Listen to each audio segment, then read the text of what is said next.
Existem mais mistérios entre o céu e a terra do que sonha a nossa vã filosofia. William Shakespeare. Todo mundo sabe que o amor de mãe é o maior, o mais intenso e o mais sublime que existe. A maioria de vocês humanos tem o privilégio de sentir tal emoção.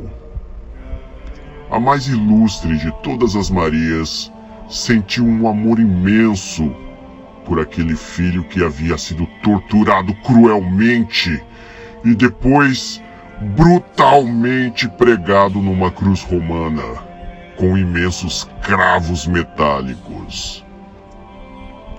Todos falam do sofrimento e do amor dela, mas ele, o filho de Maria, além de administrar a sua dor física, além de fazer um sacrifício sobre-humano para concluir a sua sagrada missão, ele ainda teve forças de olhar nos olhos da sua mãe com um ar amoroso e sentir empatia pelo sofrimento dela. Hoje eu não vou falar do amor de mãe. Hoje eu quero tomar o caminho inverso. Deixe-me falar sobre o amor dos filhos. A história que eu vou contar hoje fala sobre Miriam. Menina linda, bem cuidada, bem educada e que tinha um bom emprego na área administrativa de uma grande empresa. Depois de uma desilusão amorosa, Miriam resolveu deixar tudo para trás e ir ao Japão. Sim, meus caros ouvintes, nem todo mundo sai do Brasil atrás de melhores salários e condições de vida. Algumas pessoas bem formadas, bem colocadas, algumas pessoas só querem fugir dos problemas, fugir da violência, fugir do seu próprio coração. Algumas pessoas só precisam de uma mudança de ares, um tempo para esfriar a cabeça e as ideias. Dona Sanae ficara viúva muito cedo, muito rápido, quando Miriam ainda era uma criança. E desde então, ela fizera o papel de pai e de mãe. Eu, o contador de histórias, eu tenho observado a humanidade por séculos, e relacionamentos onde existe amor intenso e verdadeiro costumam chamar a minha atenção. E é por isso que eu gosto de contar essas histórias. –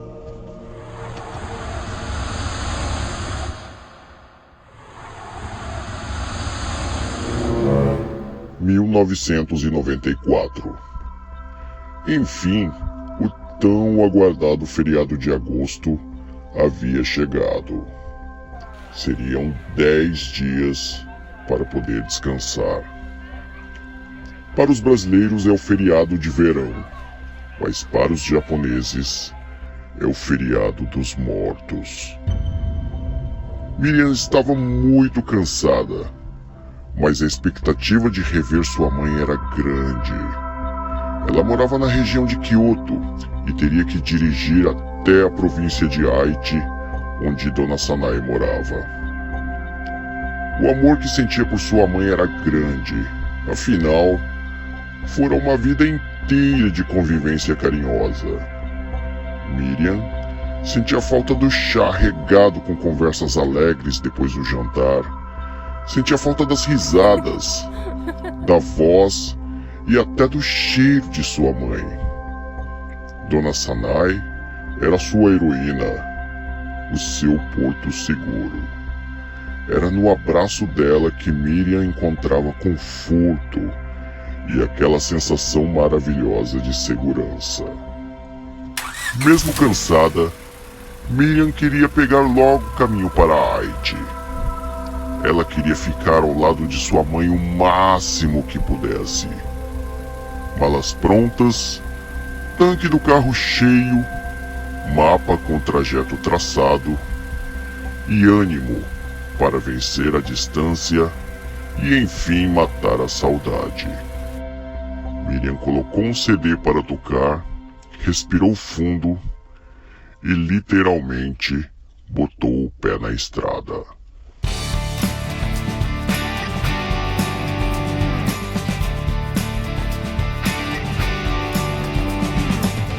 Uma sensação incômoda a perturbava, mas ela não queria pensar naquilo. A ansiedade levou-a a parar numa loja de conveniência. Ela comprou algumas guloseimas e bebidas para matar a sede no caminho. Pegou a estrada novamente e colocou outro CD para tocar.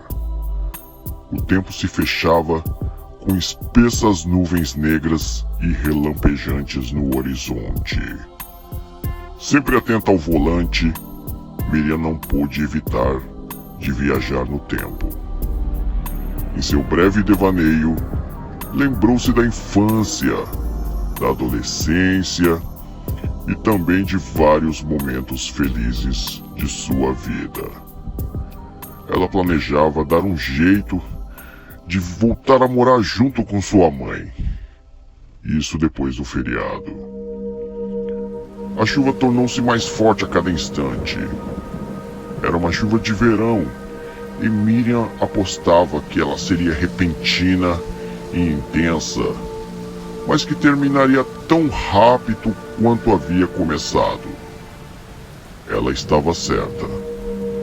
A chuva cessou totalmente e uma massa de ar quente chocou-se com a massa de ar frio e úmido e gerou uma espécie de bruma, um tanto incomum para a época.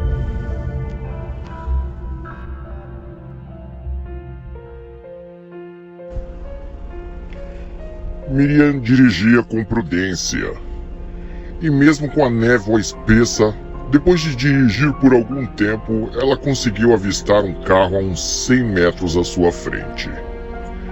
O carro havia colidido violentamente contra a parede de uma fábrica, no meio de uma curva não muito acentuada. Pela posição do carro e pelas características do acidente, o veículo certamente estava em alta velocidade. Miriam, que já estava dirigindo devagar, reduziu ainda mais a velocidade. Hesitou entre parar e verificar se alguém precisava de ajuda, ou ignorar o acidente e continuar a sua viagem de encontro à sua mãe. Com o carro quase parando, ela deu uma esticada no pescoço e olhou de relance. Não conseguiu ver ninguém.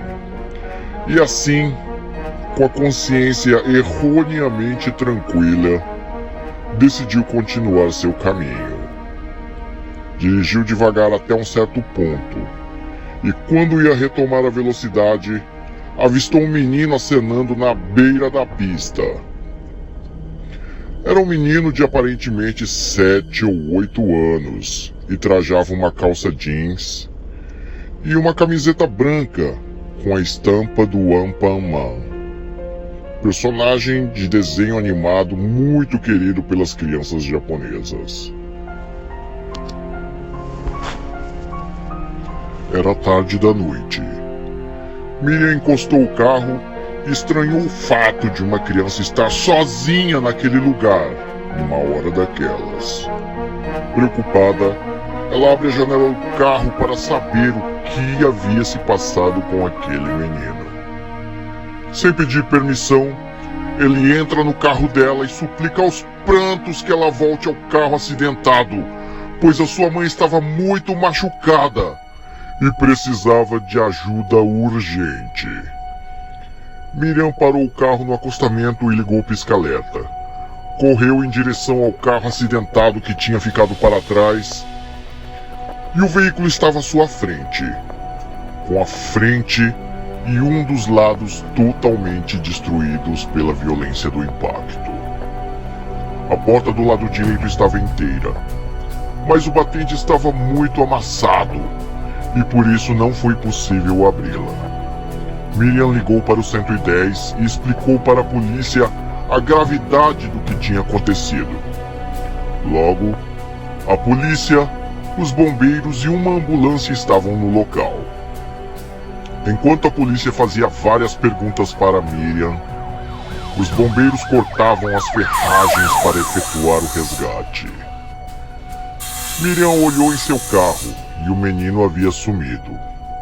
Sentiu um calor no estômago e não sabia como que iria explicar para a polícia o sumiço do garoto.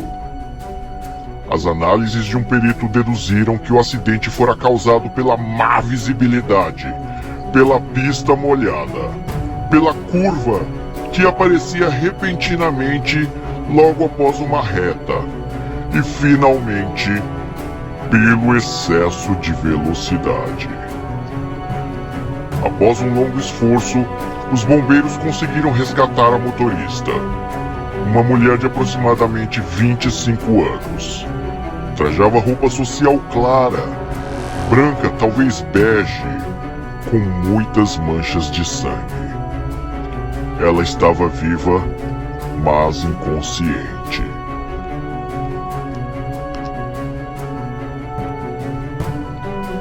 Um celular foi encontrado no carro e parentes foram avisados do acidente. Quando a família chegou no local, todos entraram em choque. Os bombeiros resgataram um segundo corpo de dentro dos destroços.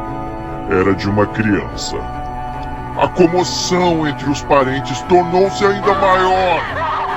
Miriam ouviu gritos e choros, inconsoláveis e desesperados. A mulher foi levada para o hospital, mas a criança, infelizmente, estava morta.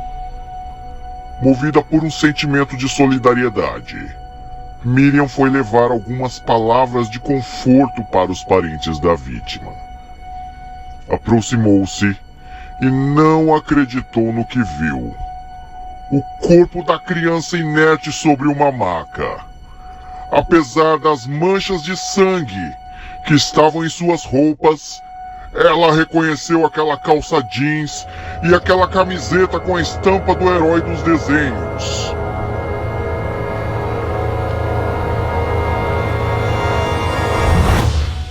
Miriam percebeu que um fenômeno assustadoramente real havia acontecido ali. Movido por um amor que não se limita às barreiras da vida e da morte, o espírito do garoto salvou a vida de sua mãe. Miriam não acreditava, ela custou acreditar no que tinha acabado de testemunhar. Ficou perturbadíssima e os pelos de seus braços ficaram completamente arrepiados. Ela estava pálida, trêmula e mal conseguia falar. Afastou-se daquele local, entrou no carro e orou mentalmente, orou fervorosamente. E então seguiu viagem. Ela tentou, mas não conseguiu esquecer aquela experiência sobrenatural. Miriam finalmente chegou onde sua mãe morava. A alegria de Dona Sanai foi muito grande. O reencontro foi marcado com um abraço daqueles que só se ganha de alguém muito querido. Um abraço cheio de calor, de ternura e de muito amor. Miriam sabia que o amor que sua mãe sentia por ela era muito grande, mas ela, na posição de filha, ela também teve uma oportunidade inusitada de perceber e aprender o quão grande pode ser o amor de um filho.